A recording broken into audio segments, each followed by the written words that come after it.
Hello children, today we are going to start our chapter number 4. The name of this chapter is National Movements in India. ठीक है, तो इस chapter का हम part A start कर रहे हैं आज। नेशनल मूवमेंट्स जो अपने देश में हुए उसके बारे में डिस्कस करेंगे इस चैप्टर में। तो first I will read and then explain as usual. So जो भी हार्ड वर्ड्स हैं underline. So first introduction. During their stay in India Britishers became familiar with the political condition of India. तो जैसे कि Britishers जब India में रहने लगे, यहाँ पे अपना कब्जा कर लिया था, तो वो इंडिया की जो पॉलिटिकल कंडीशन थी उसके साथ काफ़ी फैमिलियर हो गए थे। वो जान चुके थे स्थिति क्या है भारत में, राजनीतिक जो स्थिति है वो।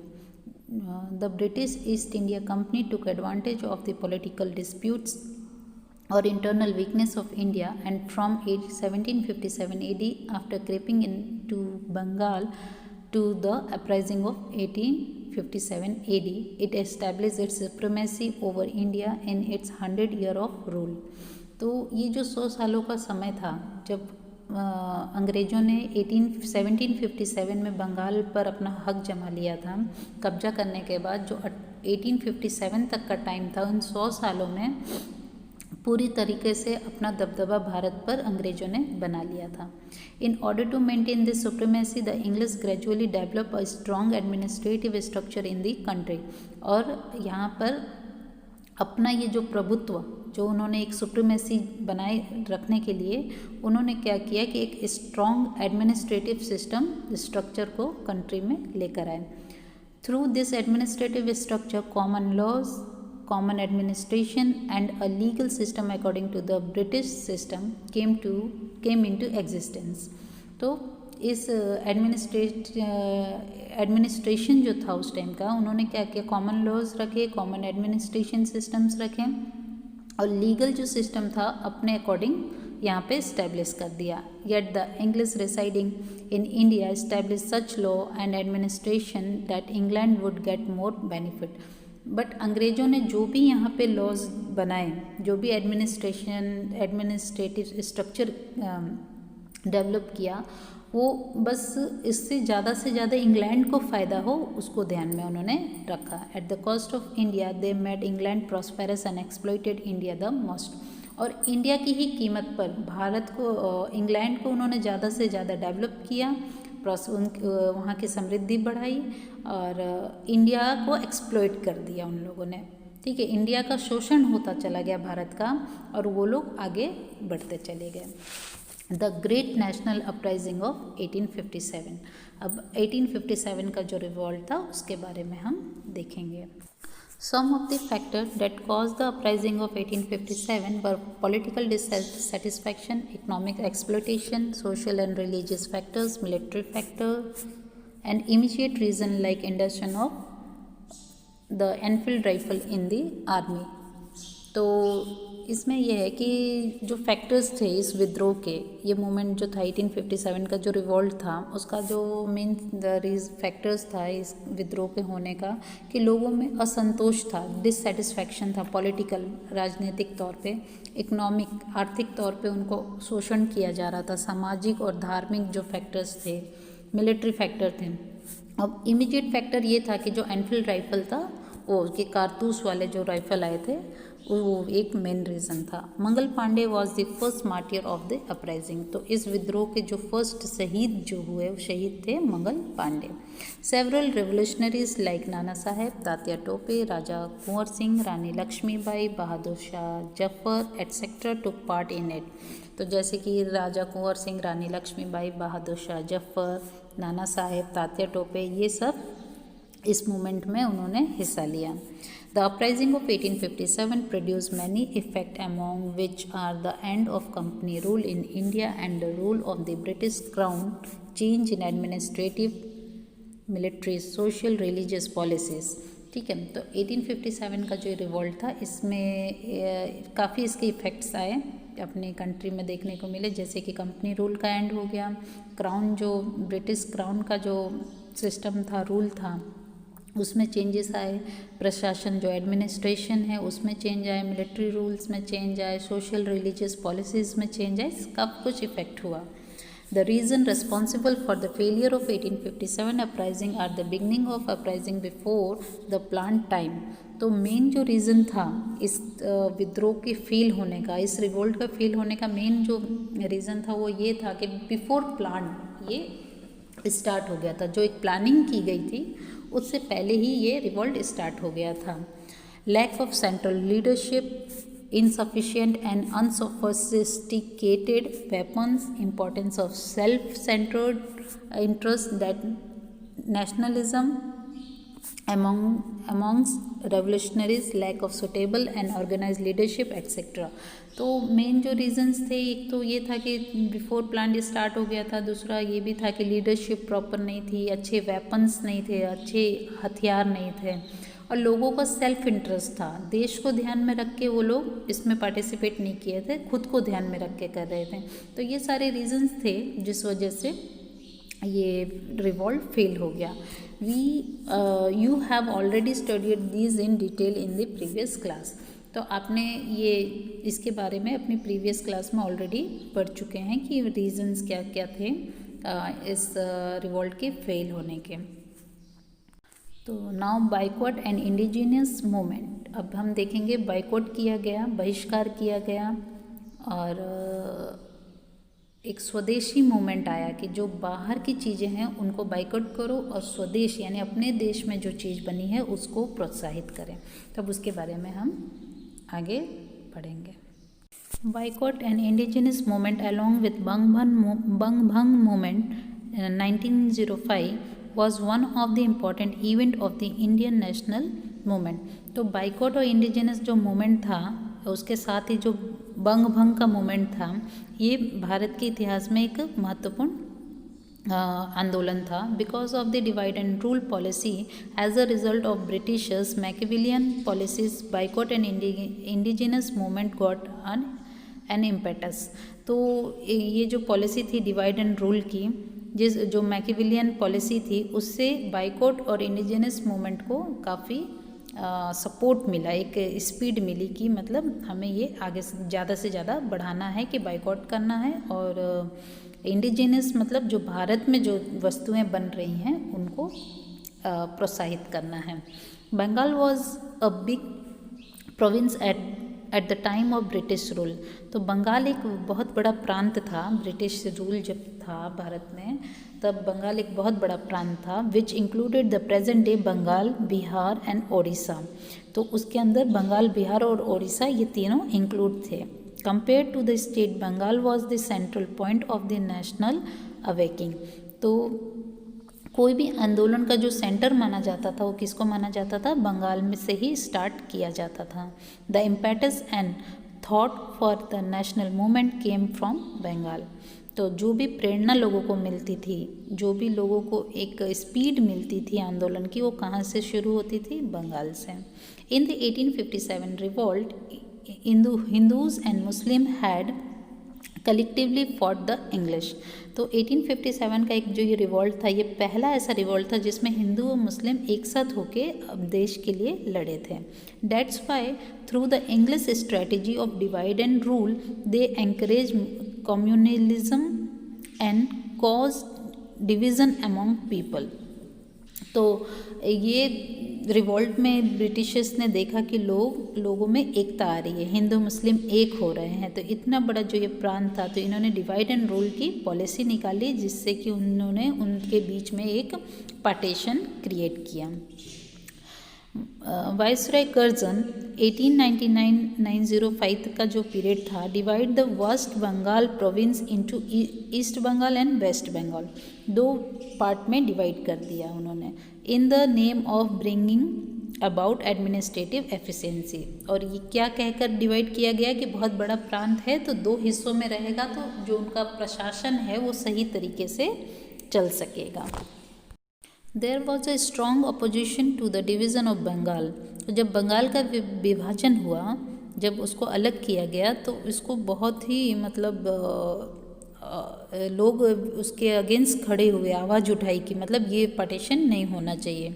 When Bengal was divide on 16 October 1905 the whole Bengal observe the day as national mourning day. तो जब 16 अक्टूबर 1905 में जब बंगाल का विभाजन हुआ तो उस डे को उन लोगों ने नेशनल मॉर्निंग डे के रूप में मनाया। तो मॉर्निंग मीन्स कि मतलब पूरे देश में उस दिन शोक का दिवस मनाया गया। The same day an announcement about boycotting all foreign goods and encouragement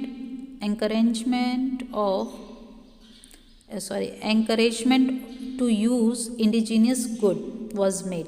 तो सेम डे उन्होंने फिर भारत के लोगों ने क्या किया कि बाइकआउट किया फॉरेन गुड्स का और भारत में बनी चीज़ों को प्रोत्साहित किया। Not merely Bengalis, but the other Indian also began to believe that this division had been done to curtail the vociferous feeling of nationalism that was catching up in India।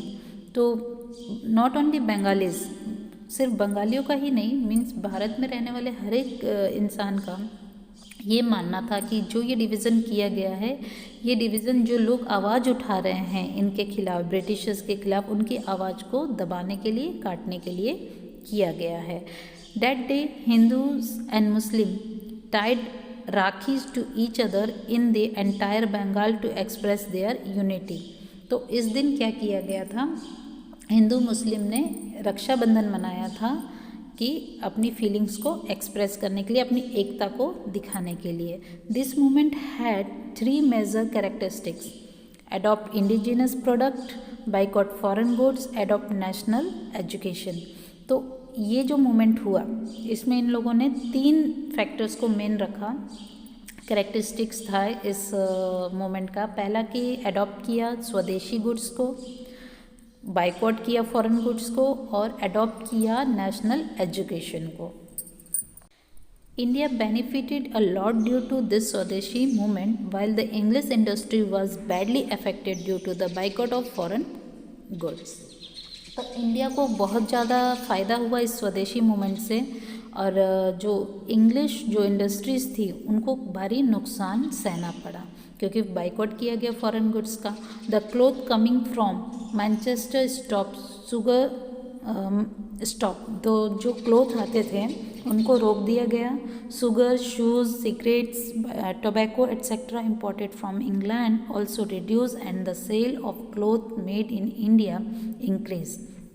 तो जो ये वस्तुएं आती थी, जो ये चीज़ें आती थी इंग्लैंड से, उनको स्टॉप कर दिया गया, उनमें कमी आ गई और जो इंडिया के जो क्लोथ्स थे उनकी सेलिंग बढ़ गई।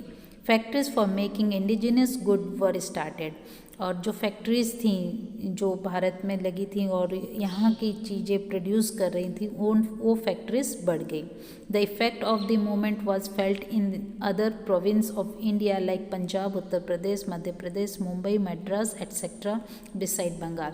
और बंगाल के साथ साथ धीरे धीरे पूरे भारत में फैल गया, अलग अलग प्रांतों में भी, जैसे Punjab, Uttar Pradesh, Madhya Pradesh, Mumbai etcetera. The echo of the swadeshi movement was felt in Gujarat too, और गुजरात में भी इसी तरीके से ये फीलिंग आई स्वदेशी मूवमेंट की। The echo of the movement was also felt strongly in the British parliament and within 6 years the division of Bengal was scrapped after a rethinking by the parliament. और जो ये डिवीज़न था उसको क्या किया गया, scrap कर लिया गया, दोबारा से इस पे सोच विचार किया गया after 6 years in the year 1911, यानी 6 सालों बाद। This was a memorable victory by the Indians, a victory of the relentless united effort. This was a noteworthy victory of the new awakening against the English rule।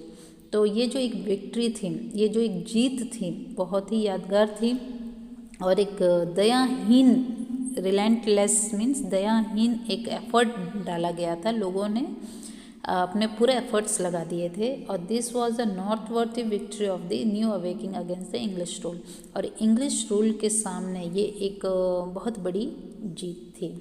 Now Muslim League 1906। अब हम मुस्लिम league के बारे में पढ़ेंगे। By adopting the divide and rule policy, the English wanted to create a conflict between Hindus and Muslim। तो ये जो divide and rule की पॉलिसी थी, इससे अंग्रेज क्या चाहते थे कि दोनों के बीच में मतभेद हो। किन दोनों के बीच में? हिंदू और मुस्लिम्स के बीच में। The then viceroy lord Minto and Indian वजीर दीवान और वजीर Morley together plan to crush the Indian nationalism. तो लॉर्ड मिंटो ने ये डिसाइड किया कि जो इन लोगों के बीच में एकता है, इसको क्या करना है? भंग करना है। When the national fight became stronger, the English began to favor the upper class Muslim। तो जब जो ये फाइट है ये ज़्यादा होने लगी अंग्रेज़ों के खिलाफ, तो अंग्रेज़ों ने क्या किया कि अपर क्लास के जो मुस्लिम्स थे उनका फेवर किया। The English became successful in convincing a group of Muslims that they must form a Muslim organization to demand for separate voting rights and separate voting centers। ठीक है, तो इन्होंने क्या किया कि लोगों को भड़का रहे थे मुस्लिम्स को, जिसमें इनको फ़ायदा भी हुआ कि मतलब वो लोग मुस्लिम को ऐसा कहना चाह रहे थे कि आप लोग एक अलग डिमांड करो अपने ग्रुप्स की, ऑर्गेनाइजेशन की, अपना एक सेपरेट प्रोविंस हो, तो जिसमें ये लोग सक्सेस भी रहे उनको भड़काने में। As a result Muslim League was form, और इसका रिज़ल्ट क्या हुआ कि एक मुस्लिम लीग की स्थापना हो गई। Religious head of Muslim Aga Khan, Nawab of Dhaka Salimullah Khan, viceroy Minto and his personal minister Dunlop Smith had played an important role in the establishment of this organisation. तो इसमें मेन रोल किस किस का था? मुस्लिम आगा खां का, हेड जो थे वो आगा खां मुस्लिम्स के, नवाब ऑफ ढाका जो सलीमुल्लाह खां थे, वाइसराय मिंटो और उनके मिनिस्टर का। In order to stop the Muslim from attending the annual conference of the Congress, the annual conference of the Muslim League was arranged on the same day as that of the Congress। तो ये कांग्रेस की जो meet होती थी, तो इन लोगों ने ऐसा प्लान किया इसमें मुस्लिम्स पार्टिसिपेट ना कर सके, अटेंड ना कर सके, तो वो लोग सेम डे क्या कर दिया उन्होंने? मुस्लिम लीग का अरेंजमेंट कर दिया उनकी मीटिंग का। दस the demand for separate representation in is not the brain child of the Muslim but that of the English policy. तो ये जो एक बचकानी हरकत थी कि ये मुस्लिमों की नहीं थी, ये किसकी थी? इंग्लिश पॉलिसी की थी। Minto started the policy of taking Muslim as associate. Minto ने क्या किया कि एक पॉलिसी बनाई कि मुस्लिम्स को आगे लाने के लिए। That's why as the father of Muslim communalism. तो मुस्लिम कम्युनलिज्म का फादर किसे कहा गया? लॉर्ड मिंटो को। A historian also goes to the extent of saying that the real creator of Pakistan was not Muhammad Ali Jinnah or Rahimullah but Minto। ठीक है, ऐसा कहा जाता है कि जो इतिहासकार थे कि पाकिस्तान की स्थापना करने में मोहम्मद अली जिन्ना मेन नहीं थे बल्कि लॉर्ड मिंटो थे। Since then, the conflict between Hindus and Muslims increased and resulted in the division of India। तो इसके बाद क्या हुआ कि हिंदू मुस्लिम के बीच में मतभेद बढ़ते गए और इसका रिजल्ट क्या हुआ? पूरा देश दो हिस्सों में डिवाइड हो गया, एक पाकिस्तान और एक हिंदुस्तान। तो डियर, नेक्स्ट वीडियो में हम आगे का चैप्टर कंटिन्यू करेंगे। आज हम यहीं तक देखेंगे। 2 से 3 बार वीडियो को अच्छे से देखिएगा और समझिएगा, ठीक है। Birth and development of extreme revolutionary movement next video में हम कंटिन्यू करेंगे। Thank you.